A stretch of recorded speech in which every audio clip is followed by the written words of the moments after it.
Salut les devins, c'est Saikyo. Je pense avoir fait une trouvaille assez intéressante dans le chapitre numéro 53 du manga Boruto. Je vous mets un lien de lecture officiel en anglais et en espagnol en description si besoin. Si vous ne comprenez ni l'anglais ni l'espagnol, je vous mets le lien qui vous propose le résumé complet du chapitre en français par mes propres soins. J'espère que ça vous aidera à rattraper les informations du chapitre si nécessaire. Avant de vous partager cette trouvaille, je vais tout d'abord vous poser une question et voir si vous avez le même ressenti que moi après la lecture de ce chapitre.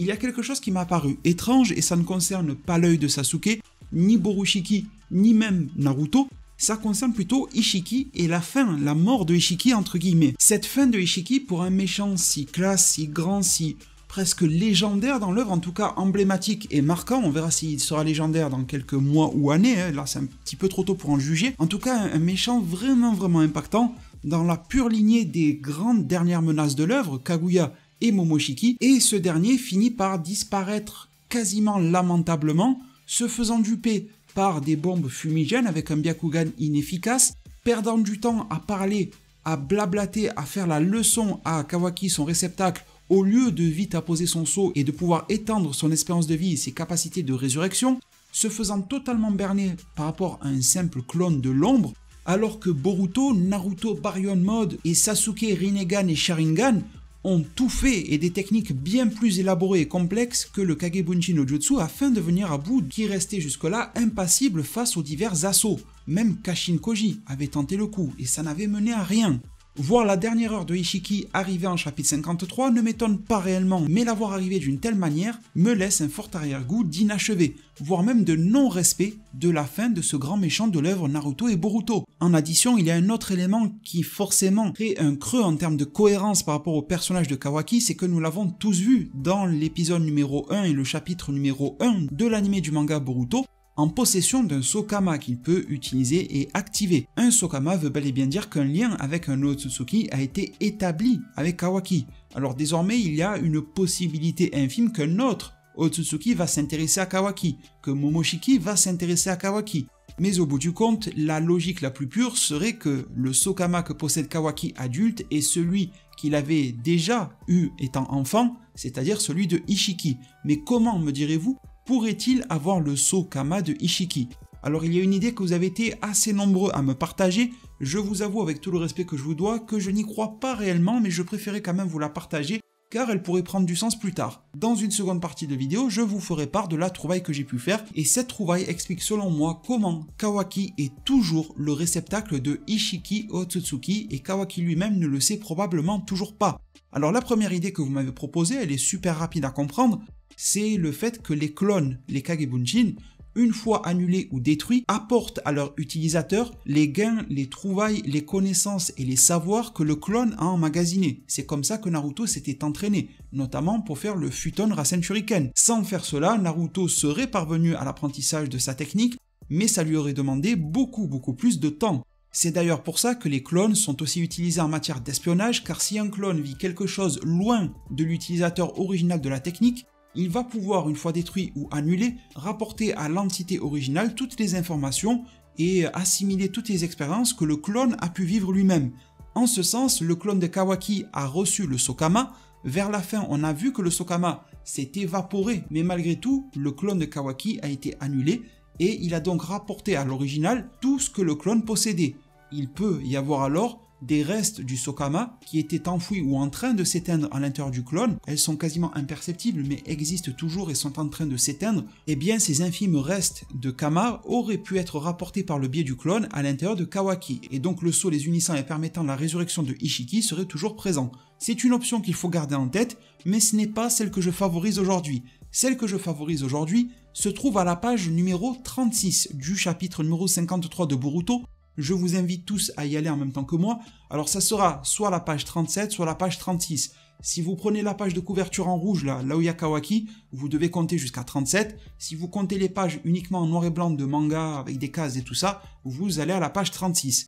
En clair, c'est la page dans laquelle Kawaki, l'original et non pas le clone, va sauter sur les restes, sur les espèces de cendres, calcifications de Ishiki Otsutsuki afin de le détruire définitivement, et Kawaki va lui dire « Dors autant que tu veux, espèce d'enfoiré ». Cette page-là est assez classe, elle sonne apparemment, visiblement et théoriquement la fin de Ishiki Otsutsuki, mais je pense que celle-ci nous montre et nous prouve que Kawaki vient de faire une énormissime erreur. Il s'en est pris directement à Ishiki sans passer par le biais d'un clone. Nous savons que ce n'est pas la version clonée car le vrai Kawaki a ressurgi par-dessus la colline et sans son bras greffé. C'est bien celui-ci qui saute sur Ishiki. Déjà, il entre en contact direct avec ce qu'il reste de Ishiki. Et comment savons-nous que Ishiki est toujours actif, peut toujours poser le Sokama dans ce piteux état de désagrégation?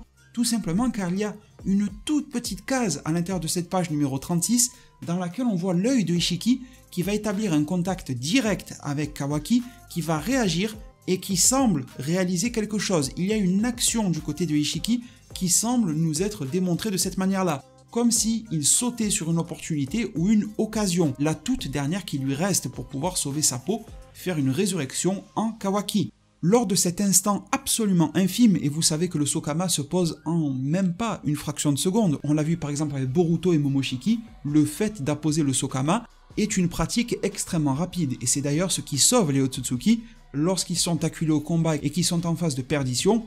Le Sokama peut être posé tel un dernier recours afin de se sauver, et il est posé si rapidement à une vitesse que l'on ne peut même pas imaginer que le saut est posé avant même que l'attaque finale de l'adversaire de l'Otsutsuki ne viennent à bout de ce dernier. C'était le cas avec le Rasengan géant de Momoshiki contre Boruto, et il est extrêmement possible que ça soit le cas avec ce contact physique direct que Kawaki a eu avec Ishiki Otsutsuki afin de le détruire définitivement. Si Kawaki avait utilisé son clone pour faire cela, il n'y aurait aucun risque. Mais étant donné que Kawaki possède un Sokama dans l'épisode 1 et le chapitre 1 de Boruto, et qu'il vient de faire sous nos yeux cette grosse erreur et que l'on a vu, ça a été même montré que Ishiki a réagi fortement et s'est intéressé fortement à cette action d'écrasement de la part de Kawaki, cette simple case rectangulaire toute petite sur l'œil de Ishiki nous montre que Ishiki lui portait un intérêt énormissime. Cet intérêt, vous le connaissez tous, celui de perdurer dans le temps, de pouvoir vivre et de se réincarner.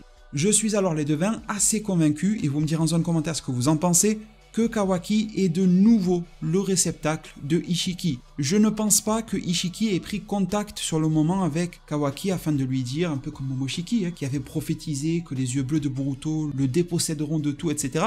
Je ne pense pas qu'à cet instant d'écrasement, Ishiki s'est permis de faire la même chose. Au contraire, je pense que Ishiki est resté discret pour ne pas se faire remarquer. Il se peut que post-bataille, chapitre 54-55, tout d'un coup, Kawaki regarde à l'intérieur de sa main et verra le petit carré losange concernant le Sokama. Peut-être que la marque apparaîtra beaucoup plus tard, étant donné que là Ishiki était dans un piteux état et que le Sokama va prendre plus de temps ou un processus plus long que d'habitude pour s'installer. Les mécanismes du Kama ne nous ont pas tous été révélés et sont réellement méconnus de notre part, et l'auteur fait exprès de garder un gros mystère dessus, donc c'est clairement évolutif en termes d'information.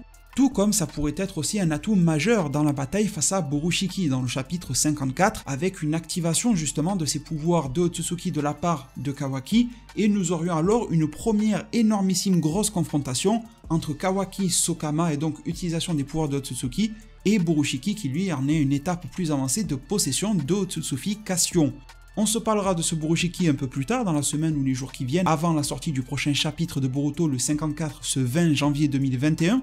Je pense que malgré tout, Naruto, surtout Naruto, et optionnellement, facultativement Sasuke auront un rôle à jouer face à Borushiki, mais je voulais quand même vous souligner le fait que le nouveau Sokama de Kawaki pourrait lui aussi jouer un rôle face à Borushiki.